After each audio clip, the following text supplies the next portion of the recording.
राम राम मेरे सभी भाइयों को। और क्या मौज आ रही है, मौज आ भी रही है, ऐसी वक्त कट रहा है। आप सबका स्वागत है भूतकाल की बातों के 5वें एपिसोड पे।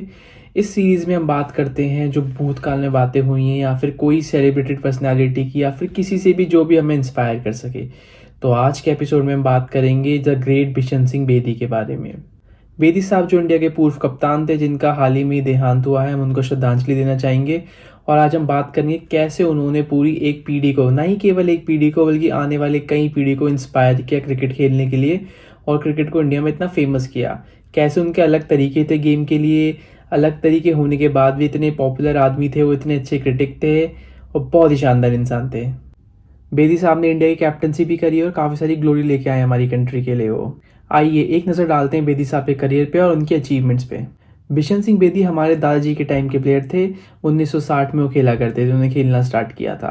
बहुत शानदार प्लेयर रहे थे। जब भी हम बिशन सिंह बेदी का नाम सुनते हैं, जो मैंने कहानियाँ सुनी, हमने तो खेलते हुए नहीं देखा, लेकिन जो मेरे दादाजी वो बहुत बड़े फ़ैन रहे हैं क्रिकेट के, दादाजी और नाना जी बहुत।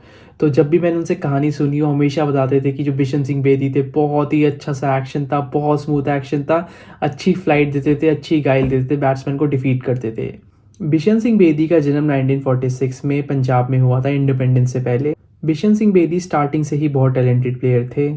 15 साल की छोटी उम्र में नॉर्दर्न पंजाब जो उनकी स्टेट टीम थी, उन्होंने उनको पिक किया और रणजी ट्रॉफी खेलने का मौका दिया। उन्होंने एक आध साल नॉर्दर्न पंजाब से खेला, फिर उन्होंने अपनी स्किल्स और अच्छी करने के लिए दिल्ली में मूव किया, और उन्होंने दिल्ली के लिए 1981 तक खेला, जब तक वो रिटायर नहीं हो गए थे गेम से, और दिल्ली के लिए खूब सारी ग्लोरी लेके आए और खूब नाम रोशन किया दिल्ली का। बिशन बेदी को पहला टेस्ट कॉल मिला 1966 में, जब वेस्ट इंडीज टूर करी थी इंडिया का। कोलकाता में उनका डेब्यू हुआ और उन्होंने 12 साल भारत के लिए खेला, अपना खून पसीना सब दे दिया भारत के लिए। बिशन सिंह बेदी का एक्शन इतना प्यारा था कि आप पूरे दिन आराम से बैठ के उनको सुकून से देख सकते थे, आप बिल्कुल बोर नहीं होते। बहुत ही ईजी एक्शन था। वो बहुत रेयर बॉलर में से थे जो फ्लाइट देते थे। उन्होंने ही ये ट्रेंड शुरू किया कि बंदे को फ्लाइट दे, बैट्समैन को, उनको बिल्कुल टर्न से और फ्लाइट से बीट करें। बिशन पा उस फेमस 4 क्वार्टर बॉलिंग का भी पार्ट थे जिन्होंने पूरी दुनिया में खूब नाम कमाया। जी हाँ, मैं बात कर रहा हूँ फेमस इरबली प्रसन्ना की, चंद्रशेखर की, वेंकट राघवन की, और खुद बिशन सिंह बेदी की।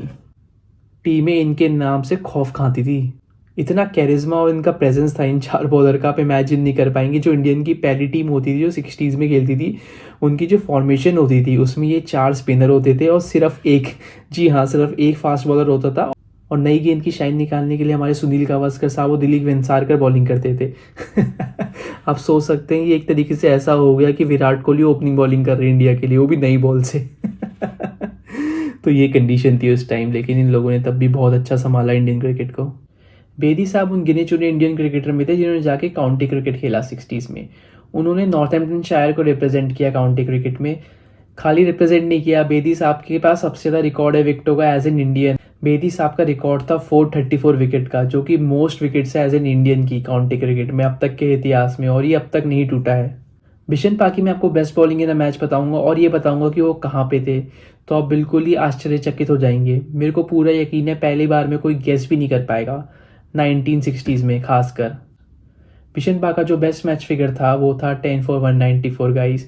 ये इतना शॉकिंग नहीं है, चलो बहुत अच्छा रिकॉर्ड था, कुछ प्लेयर तब भी इसके आसपास पहुंच जाते हैं, लेकिन इन्होंने ये विकेटें ली थी पर्थ में।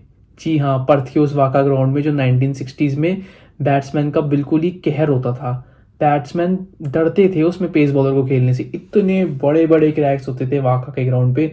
ये कहा जाता था, कुछ तो ऐसे डरावने किस्से भी बोले जाते थे उस समय डराने के लिए, कि कोई पेस बॉलर डाल रहा है, मेलकम मार्शल डाल रहा है, टप्पा खा रही है और सीधा जाकर छक्का जा रही है बाउंड्री पे। तो ऐसे भी डराया जाता था, बिल्कुल ही पेस बॉलरों का हेवन था वो। और वहाँ पे जाके बिशन पा ने हम झंडे गाड़ दिए थे और इंडिया का नाम रोशन किया था। बहुत मेमोरेबल सीरीज रही थी इंडिया के लिए। भले इंडिया उस सीरीज 3-2 से हारी, पर इंडिया ने 2 मैच जीते। पहली विक्ट्री थी उनकी ऑस्ट्रेलियन सॉइल पे, और जो शानदार खेल दिखाया इंडिया ने, मज़ा आ गया था उस समय। इस समय बिशन पा इंडिया के कैप्टन भी थे। 1976 के बाद मंसूर अली खान पटौड़ी जब रिटायर हो गए, तो उनके बाद बिशन सिंह बेदी को कप्तान बनाया गया इंडिया का उस सीरीज़ में। जी हाँ, डाउन अंडर में, जो कि स्पिनरों के लिए बिल्कुल ग्रेवयार्ड माना जाता है, वहाँ पे बिशन पा ने 31 विकेटें लिए थे दोस्तों। 31 विकेट, आप इमेजिन कर सकते हैं, 31 विकेटें, वो भी 23.81 की औसत से। इमेजिन कर सकते हैं, unreal stuff, stuff of dreams. Bharat भले 3-2 से हारा, लेकिन जो जिगरा दिखाया और जो फाइट बैक दिखाया वो आज भी याद किया जाता है दोस्तों। कहीं हमारे पास वाइट वॉश हुए हैं, कहीं हमारी टीमें गई हैं जो बिल्कुल बुरी तरीके से हार के आई हैं एमएसडी की कैप्टनसी में, जिनको ग्रेटेस्ट कैप्टन बोला जाता है इंडियन क्रिकेट हिस्ट्री का, वो भी 2 बार वाइट वॉश होके आए हैं, बिल्कुल बुरी तरीके से 4-0 से हार के आए थे। पर उस ज़माने में जो बिशनपा ने काम करके दिखाया वो काबिल तारीफ से कम नहीं है। बिशनपा ने अपने पूरे करियर में 67 टेस्ट मैच खेले इंडिया की तरफ से और उसमें 261 विकेट लिए। उन्होंने ओडीआई क्रिकेट भी खेला, उस समय ओडीआई क्रिकेट इतना ज़्यादा नहीं होता था, पहले वर्ल्ड कप का पार्ट भी थे वो। कुल मिला के उन्होंने 10 ओडीआई खेले, उसमें 7 विकेट थे। लेकिन इसमें भी उनका एक रिकॉर्ड था जो कि अब तक कायम है और मेरे को लगता नहीं कोई तोड़ पाएगा, मोस्ट इकोनॉमिकल स्पेल का, मिनिमम 10 ओवर। तो बिशन सिंह बेदी का स्पेल था, ध्यान से सुनिएगा गाइस, हैरान मत होइएगा, 12 ओवर 8 मेडन 6 रन और 1 विकेट का 1975 वर्ल्ड कप में ईस्ट अफ्रीका के अगेंस्ट। बहुत ही अजीब सा लगता है सुनने में, अनरियल। ऐसे ही प्रकार के इंसान थे बिशनपा। हमेशा से वो आउटस्पोकन रहे, हमेशा से जो उनको लगा उन्होंने हमेशा मुंह पे बोला। सेंस ऑफ ह्यूमर था उनका, बहुत ही ज़्यादा विकेट सेंस ऑफ ह्यूमर था, काफ़ी अच्छे इंसान थे। जो भी आप कमेंटेटर से पूछेंगे, जो भी उनके साथी प्लेयर होंगे इस समय, वो हमेशा उनकी तारीफ करेंगे। बिशन सिंह बेदी ऐसे प्लेयर थे जो हमेशा एक एक्स्ट्रा माइल जाते थे यंगस्टर को हेल्प करने के लिए। बहुत दिलेर इंसान थे बिशन सिंह बेदी, अपनी सोच को दूसरों के सामने लाने में बिल्कुल हिचकिचाते नहीं थे, कुछ करने से पहले भी बिल्कुल नहीं सोचते थे, हमेशा टीम मैन थे, टीम फर्स्ट थी। इसके मैं 2 आपको बहुत अच्छे उदाहरण देता हूँ पास से। इंडिया का वेस्ट इंडीज़ टूर था 1976 का, पोर्ट ऑफ स्पेन में टेस्ट मैच हो रहा था।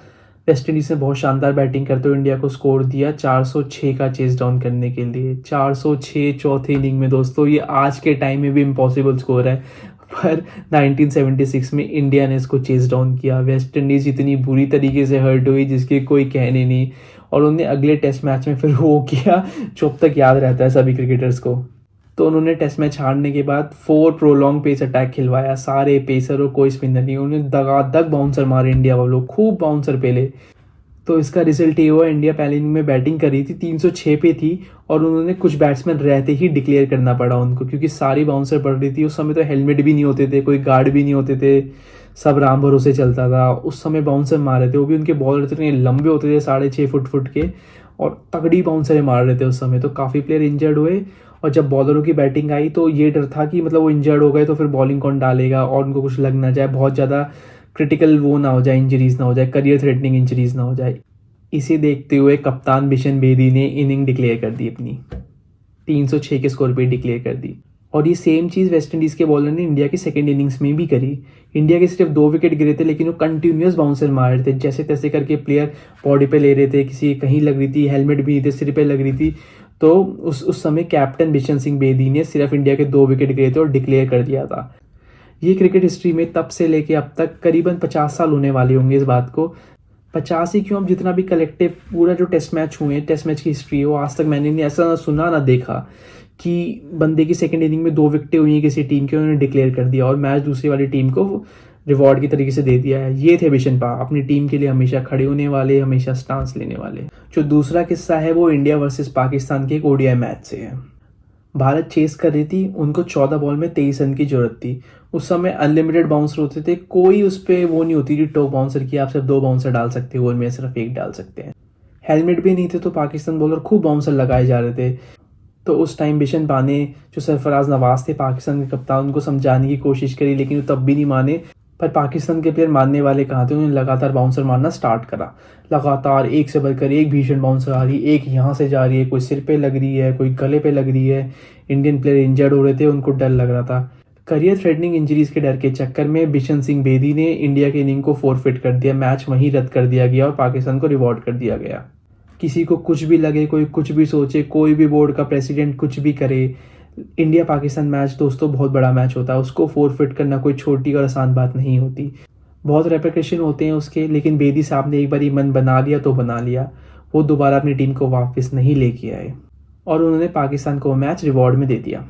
बिशनपा इंडिया के पहले प्रोफेशनल कोच भी बने थे 1990 में, बल्कि उन्हीं की कोचिंग के अंडर जो यंग सचिन तेंदुलकर थे, जिन्होंने अपना करियर स्टार्ट किया था, पहला शतक भी बनाया था उन्होंने मैनचेस्टर में, उन्हीं के अंडर उन्होंने डेब्यू भी किया। वो अलग बात है, उनका कोचिंग करियर इतना सक्सेसफुल रहा नहीं इंडियन टीम की तरफ से।